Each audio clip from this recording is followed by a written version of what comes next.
સુરતના બે કોર્પોરેટર 10 લાખ રૂપિયાની લાંચ લેતા ઝડપાઈ ગયા હતા।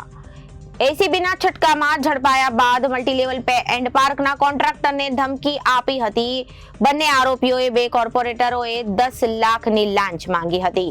કોન્ટ્રાક્ટરે શાકભાજી માર્કેટની જગ્યામાં દબાણ કર્યાનું જણાવી કોન્ટ્રાક્ટ રદ કરવાની ધમકી આપી હતી। તેમની પાસે 10 લાખની લાંચ માંગી હતી, જેને લઈ કોર્પોરેટર સાથે વાતચીતનું રેકોર્ડિંગ સાથે એસીબીમાં ફરિયાદ કરી હતી, જેના આધારે કાર્યવાહી કરી પોલીસે એસીબીએ બંને કોર્પોરેટરને ઝડપી પાડ્યા છે।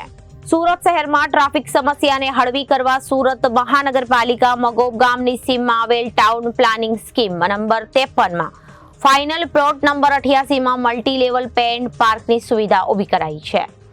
આ અંગે પે એન્ડ પાર્કનો કોન્ટ્રાક્ટરને મળ્યો હતો। આ પે એન્ડ પાર્કની બાજુમાં મહાનગરપાલિકા દ્વારા શાકભાજી માર્કેટની જગ્યા પણ ફાળવાઈ હતી।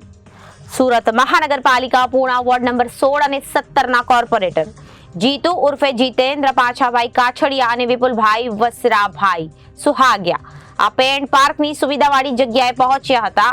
આ દરમિયાન તેઓએ કોન્ટ્રાક્ટરને શાકભાજી માર્કેટની કોર્પોરેશનની જગ્યામાં ગેરકાયદેસર દબાણ કર્યાનું જણાવ્યું હતું।